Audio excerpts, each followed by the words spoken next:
Good morning students. तो आज हम आपको quantitative adjective and demonstrative adjective समझाएंगे। क्या समझाएंगे?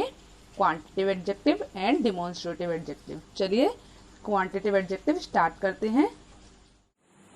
सम adjectives like few, many, any, much, some, no, all, enough, such help us determine amount और quantity.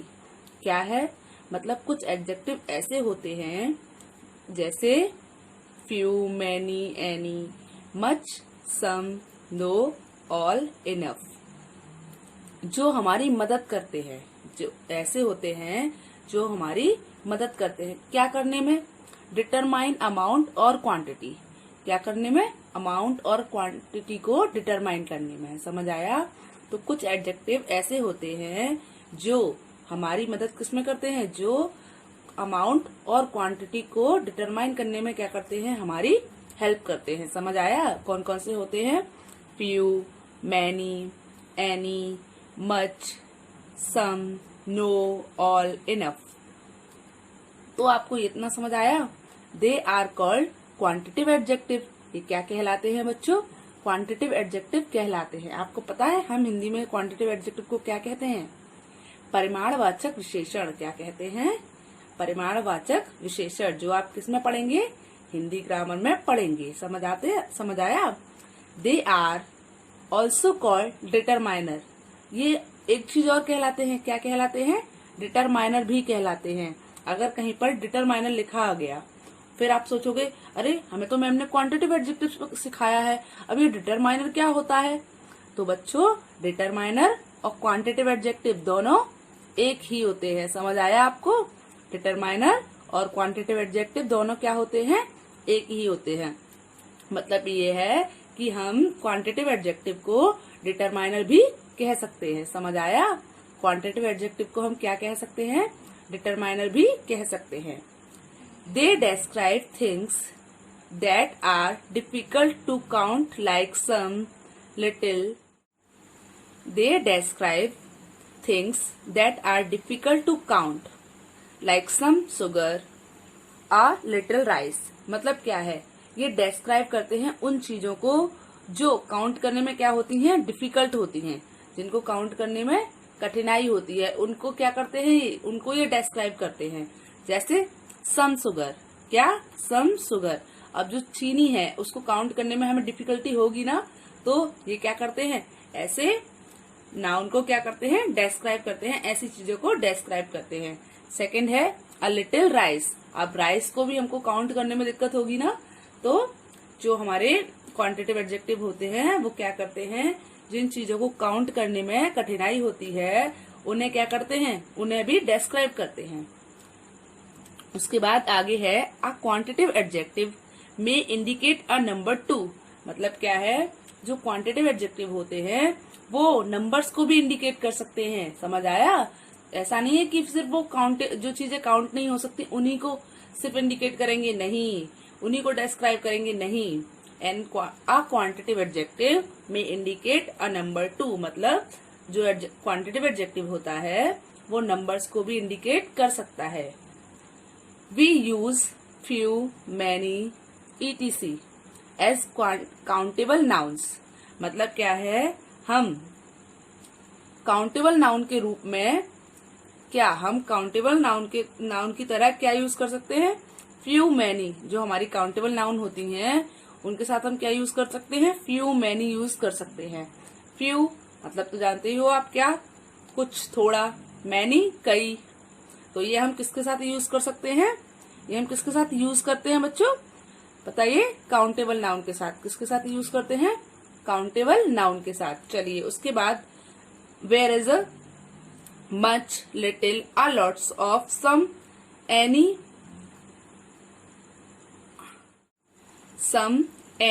Are as usually used for countable nouns. मतलब क्या है? जो वो होते हैं, मतलब जबकि जो मच, लिटिल, ये much, little, a lots of, some, any are as usually used for countable noun, मतलब अनकाउंटेबल नाउन्स। किसके लिए? अनकाउंटेबल नाउन, ये किसके लिए यूज होते हैं? अनकाउंटेबल नाउन के लिए यूज होते हैं। क्या हुई? पूरी लाइन की बताती हूँ मैं आपको, समझाती हूँ पूरी लाइन। हम फ्यू मैनी जो होते हैं वो हम काउंटेबल नाउन के लिए यूज करते हैं। फ्यू मैनी आदि जो होते हैं वो हम किसके लिए यूज करते हैं? काउंटेबल नाउन के लिए यूज करते हैं। पर जबकि, अब जबकि क्या मतलब? जबकि हम much, little, a lots of, some, any, are, as usually, ये सब हम किसके लिए यूज करते हैं? आमतौर पर अनकाउंटेबल नाउन के लिए। समझ आया? जिनको हम काउंट नहीं कर सकते उनके लिए यूज करते हैं। ऐसी थिंग्स के लिए जिनको हम काउंट नहीं कर पाते हैं, समझ आया? उनको हम क्या बोलते हैं? Uncountable nouns. जिन चीजों को हम काउंट नहीं कर सकते उनके लिए हम क्या लगाते हैं? Much, little, a lots of, some, any. समझ आया? और जिनको हम काउंट कर लेते हैं उनके लिए हम क्या लगाते हैं बच्चों? Few, many, whole, enough. तो समझ आया आपको इतना? चलिए कुछ एग्जाम्पल्स देखते हैं। Read the examples. Get some coal to start the grill. अब आप बताइए इसमें हमारा एडजेक्टिव क्या है? सम। और जो हमारी नाउन है वो क्या है? कॉयल। तो आप एक चीज देख सकते हो, जो कॉयल है उसके लिए हमने क्या यूज किया है? सम। और कॉयल बताइए काउंटेबल नाउन है या अनकाउंटेबल नाउन है? बताइए। Get some coal to start the grill, मतलब ग्रिल को स्टार्ट करने के लिए, ग्रिल को शुरू करवाने के लिए, चलाने के लिए हमें कुछ कॉयल की जरूरत है। तो इसमें जो एडजेक्टिव है वो क्या है? हमारा सम। और जो नाउन है वो क्या है? कॉयल। तो किसके लिए लगाया है हमने? जो सम एडजेक्टिव लगाया है वो किसके लिए लगाया है? कॉयल। और जो कॉयल है वो कैसी नाउन है बताइए? काउंटेबल है या अनकाउंटेबल है? अनकाउंटेबल नाउन है। तो उसके लिए हमने क्या लगाया बताइए? सम। समझ में आया आपको? तो जो भी हमारी अनकाउंटेबल नाउन होती है उनके लिए हम क्या यूज कर सकते हैं? सम यूज कर सकते हैं। चलिए उसके बाद सेकंड सेंटेंस देखते हैं। Is there any sugar, is there any sugar in the tea. चलिए तो क्या है? Is there any sugar in the tea. अब क्या है इसमें? जो एडजेक्टिव है वो क्या है? हमारा एनी। और कौन सी उसके लिए यूज हो रहा है बताइए? नाउन के लिए, अनकाउंटेबल नाउन के लिए। कौन सी नाउन के लिए यूज हो रहा है? अनकाउंटेबल नाउन के लिए। तो अनकाउंटेबल नाउन क्या है? हमारी सुगर। और उसके साथ हमने कौन सा एडजेक्टिव यूज कर रहे हैं? एनी। मतलब क्योंकि हम, बताइए आप शुगर को काउंट कर सकते हो? नहीं कर सकते हो, तो वो कैसी नाउन हो गई? Uncountable noun. और यहाँ पर अनकाउंटेबल नाउन है इसीलिए हमने इसके साथ क्या यूज किया? एनी। समझ आया? चलिए उसके बाद अगला है, there is no truth in his story.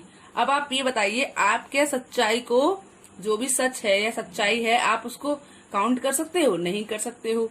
तो ये भी हमारा कैसी नाउन है? अनकाउंटेबल नाउन है। और इसके साथ हमने जो एडजेक्टिव यूज किया है वो क्या किया है? नो। कौन सा एडजेक्टिव यूज किया है बच्चों? नो। आपको समझ आया? चलिए अब हम कुछ ऐसे एग्जाम्पल देखते हैं जो काउंटेबल नाउन के हैं। किसके हैं? अभी आपने जो एग्जाम्पल देखे थे वो किसके थे? अनकाउंटेबल नाउन के। अब हम कुछ ऐसे एग्जाम्पल देखेंगे जो किसके हैं बताइए? काउंटेबल नाउन के। जैसे फर्स्ट है, the whole week was very busy. तो इसमें हम क्या क्या कर रहे हैं? हम होल वीक मतलब पूरे हफ्ते की बात कर रहे हैं। अब एक बात बताइए, हम वीक को काउंट कर सकते हैं ना? क्योंकि वीक में कितने डेज होते हैं? 7 डेज, सबको पता होता है, तो हम काउंट कर सकते हैं आराम से। तो इसमें जो हमारा एडजेक्टिव है वो क्या है? होल। और जो हमारी नाउन है वो कौन सी नाउन है बताइए? Countable noun. समझ आया? चलिए उसके बाद अगला है, she has enough clothes for all of us. She has enough clothes for all of us. तो इसमें जो हमारी एडजेक्टिव है वो क्या है? इनफ। और वो किसके लिए आई है? क्लॉथ्स के लिए। अब बताइए क्लॉथ्स कैसी नाउन है? काउंटेबल है या अनकाउंटेबल है? काउंटेबल नाउन है। तो काउंटेबल नाउन के लिए हमने एडजेक्टिव क्या लगाया है? इनफ। और हम इनफ में मतलब हम उसको काउंट कर सकते हैं। जो क्लॉथ्स हैं हम उनको काउंट कर सकते हैं। तो हमने कहा इनफ कपड़े हैं, पर हम काउंट करना नहीं चाहते तो हमने बोला इनफ क्लॉथ्स। तो काउंटेबल नाउन के लिए हम एक और एडजेक्टिव क्या है वो क्या लगा सकते हैं? इनफ लगा सकते हैं। चलिए उसके बाद जो हमारा थर्ड सेंटेंस है उसको देखते हैं। There isn't much air in the wheel. मतलब अब यहाँ पर क्या है कि जो व्हील है उसमें काफी हवा है।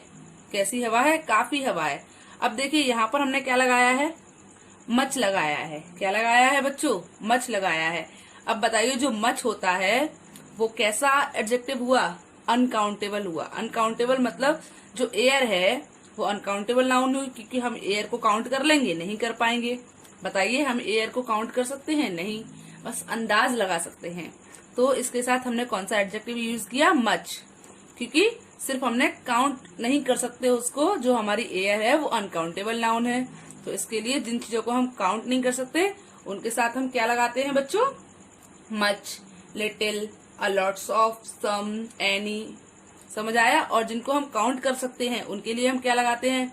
फ्यू, मैनी, या फिर कोई भी नंबर लगा सकते हैं, होल लगा सकते हैं, इनफ लगा सकते हैं, जैसे 5, 4 ये भी लगा सकते हैं नंबर्स। समझ आया आपको? चलिए अब हम आगे पढ़ते हैं, और आगे है हमारा डिमॉन्स्ट्रेटिव एडजेक्टिव। क्या है बच्चों? Demonstrative adjective. तो वो क्या होता है? सम adjectives like this, that, these and those tells us which thing, इस पर ध्यान दीजिए, which thing or person is being talked about, is being talked about। मतलब क्या है? कुछ एडजेक्टिव ऐसे होते हैं जैसे this, that, these, those, क्या this, that, these, those, जो हमें बताते हैं कि कौन सी चीज या कौन सा व्यक्ति है जिसके बारे में बात हो रही है। समझ आया? ये कैसे एडजेक्टिव होते हैं जो हमें ये बताते हैं कि कौन सी चीज या कौन सी थिंग या कौन सी वस्तु है जिसके बारे में बात चल रही है या बात हो रही है। समझ आया? तो ऐसे एडजेक्टिव क्या कहलाते हैं? डिमॉन्स्ट्रेटिव एडजेक्टिव कहलाते हैं। They are called demonstrative adjective. चलिए समझ आया आपको इतना? कौन सी चीज किसके बारे में बात कर रहे हैं ये बताते हैं। चलिए देखते हैं। They are called demonstrative adjective. वे क्या होते हैं? डिमॉन्स्ट्रेटिव एडजेक्टिव होते हैं। They are different from demonstrative pronoun. वे डिफरेंट मतलब वे डिफरेंट होते हैं किससे? डिमॉन्स्ट्रेटिव प्रोनाउन से, क्योंकि होते तो वही है this, that, these, those. Demonstrative adjective भी वही होते हैं और डिमॉन्स्ट्रेटिव प्रोनाउन होते हैं, पर क्या होते हैं? वे डिमॉन्स्ट्रेटिव प्रोनाउन से बहुत डिफरेंट होते हैं। They are followed by a noun whereas the pronouns are not. क्या? वे नाउन को फॉलो करते हैं, वे नाउन को फॉलो करते हैं जबकि प्रोनाउन को नहीं। वे प्रोनाउन को फॉलो नहीं करते हैं, किसको फॉलो करते हैं? वो नाउन को फॉलो करते हैं। समझ आया? चलिए कुछ एग्जांपल्स देखते हैं। Read and understand. This table is very strong. अब देखिए यहाँ क्या लिखा हुआ है? This table. तो जो हमारा एडजेक्टिव है वो किसके साथ आ रहा है? नाउन के साथ आ रहा है। तो जब हम पूछ रहे हैं कौन सी table, which table, this table, कौन सी टेबल, किस टेबल के बारे में बात कर रहे हैं? इस टेबल के बारे में बात कर रहे हैं, यह है टेबल। तो आप देख सकते हैं जो हमारा एडजेक्टिव है वो नाउन के साथ आ रहा है। तो this table is very strong, मतलब यह है मेज बहुत मजबूत है। तो ये क्या है? डिमॉन्स्ट्रेटिव एडजेक्टिव है। बट देखिए अब यहाँ पे देखिए, this is the chocolate I love. यह चॉकलेट है, मैं पसंद करता हूं। अब यहाँ पर देखिए क्या कोई नाउन है? नहीं है ना। तो ये क्या है? डिमॉन्स्ट्रेटिव प्रोनाउन है। पर जब किसी नाउन के साथ आएगा ये, तो ये डिमॉन्स्ट्रेटिव एडजेक्टिव है। और जब इसके साथ नाउन नहीं आ रही है, इसका मतलब क्या है? डिमॉन्स्ट्रेटिव प्रोनाउन है। चलिए एक और सेंटेंस देखते हैं। These children are very talented. मतलब ये बच्चे बहुत टैलेंटेड हैं। तो बताइए कौन से बच्चे? ये बच्चे। विच चिल्ड्रन? These children. मतलब ये बच्चे जो हैं यहाँ पर, ये बच्चे कैसे हैं? बहुत टैलेंटेड हैं। तो ये क्या है बताइए? Demonstrative adjective. अब आपको समझ में आया होगा कि देखिए यहाँ पर भी नाउन से पहले लगा हुआ है एडजेक्टिव, यहाँ पर भी नाउन से पहले लगा है, पर यहाँ पर देखिए दिस के बाद कोई नाउन नहीं है। इसका मतलब ये क्या है? ये डिमॉन्स्ट्रेटिव प्रोनाउन है। समझ आया आपको? चलिए, these are the astronauts who want to the moon. मतलब ये एस्ट्रोनॉट हैं जो मून पर गए हैं। समझ आया? जो कहाँ गए हैं? मून पर गए हैं। इसमें देखिए दीज अकेला है, इसके साथ कोई भी नाउन नहीं है ना। तो ये क्या है? डिमॉन्स्ट्रेटिव प्रोनाउन है। समझ आया आपको? चलिए, तो बच्चों आज हमने क्या क्या सीखा? आज हमने quantitative adjective and demonstrative adjective सीखे। बच्चों आज हमने ऑर्डर ऑफ एडजेक्टिव नहीं सीखे, वो हम कब सीखेंगे? कल सीखेंगे। तो बच्चों कल हम क्या सीखेंगे? कल हम ऑर्डर ऑफ एडजेक्टिव सीखेंगे। क्या सीखेंगे? ऑर्डर ऑफ एडजेक्टिव सीखेंगे। और आज आपको होमवर्क में क्वांटिटेटिव एडजेक्टिव और डिमॉन्स्ट्रेटिव एडजेक्टिव के 5 एग्जाम्पल्स करने हैं। क्या करना है? क्वांटिटेटिव एडजेक्टिव और डिमॉन्स्ट्रेटिव एडजेक्टिव के 5 एग्जाम्पल्स करने हैं। बच्चों, एग्जाम्पल आप मतलब सेंटेंस में ही लिखेंगे। जो भी आप एग्जाम्पल लिखेंगे वो किस में लिखेंगे? सेंटेंस में लिखेंगे। समझ आया? चलिए, गुड बाय।